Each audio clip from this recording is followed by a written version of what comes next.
ঢাকা টাঙ্গাইল মহাসড়কে একের পর এক ডাকাতির ঘটনায় আতঙ্কে পড়েছে ঈদে ঘরমুখ মানুষ। গেল মে মাসে যমুনা সেতু মহাসড়কে 3টি ডাকাতির ঘটনা ঘটেছে। তাই চরম উৎকণ্ঠা আর শঙ্কা নিয়েই এই সড়কে চলাচল করছে যানবাহনের চালক ও যাত্রীরা। তাদের অভিযোগ, শুধু ডাকাতি নয়, ঘটেছে নারী যাত্রীদের শ্লীলতাহানির মতো উদ্বেগজনক ঘটনাও। যদিও পুলিশ বলছে তারা সার্বক্ষণিক কাজ করছে, ভয়ের কিছু নেই। এম এ রাজ্জাকের তথ্য ছবিতে বিস্তারিত। ঢাকা টাঙ্গাইল মহাসড়কে গত 30 মে শুক্রবার মাঝরাতে ডাকাতির ঘটনায় আতঙ্ক বেড়েছে ঈদে ঘরমুখ মানুষের। এর আগে 20 মে রাত 11:30টার দিকে দেশীয় অস্ত্র হাতে বাসে উঠে যাত্রীদের জিম্মি করে নগদ টাকা, মোবাইল ও অন্যান্য মালামাল লুট করে নেয় ডাকাতরা।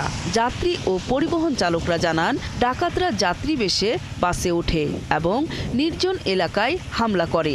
মাসের ভিতরে 3টা ডাকাতি হয়েছে, এদের ভবিষ্যতে না হয় সে বছর প্রশাসন করে।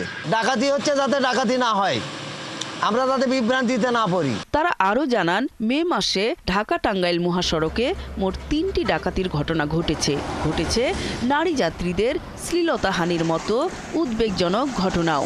আমরা চাই যে প্রশাসন একটু ভালোভাবে দেখুক, আমরা যাতে কোনো ডাকাতের কবলে না পড়ি। ডাকাতের সমস্যা, যদি ডাকাত শনিবার চাই, পুলিশের দরকার বেশি। টাঙ্গাইল পুলিশ সুপার জানান, যাত্রীদের নিরাপত্তা নিশ্চিত করতে পুলিশ সর্বাত্মকভাবে কাজ করছে। ঈদের সময় টহল আরও বাড়ানো হবে এবং প্রয়োজনে বিশেষ বাহিনী মোতায়েন করা হবে। আমাদের মোবাইল টিমগুলো কিন্তু রাত্রিকালীন এবং দিবাকালীন তারা কিন্তু সর্বোচ্চ চেষ্টা করছে মহাসড়ককে ঘিরে যাতে মানুষ নির্বিঘ্নে যেতে পারে, নিরাপত্তার মাধ্যমে যেতে পারে।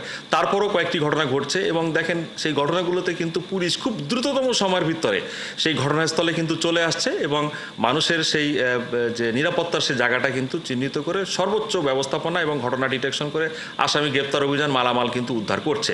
পরিবহন শ্রমিকরা জানান, টঙ্গী, গাজীপুর, মির্জাপুর মিলিয়ে এই 3 অঞ্চলে একাধিক সংগঠিত ডাকাত চক্র রয়েছে, যারা সাধারণত যাত্রী বেশে বাসে ওঠে। তাই তাদের দাবি, এই ঈদে প্রতিটি বাস ছাড়ার আগে যাত্রীদের তল্লাশি করতে হবে। নির্ধারিত স্টপেজ ছাড়া কোনো বাসে যাত্রী না তোলার দাবি তোলেন যাত্রীরা। নূর তাজমিন, ৭১।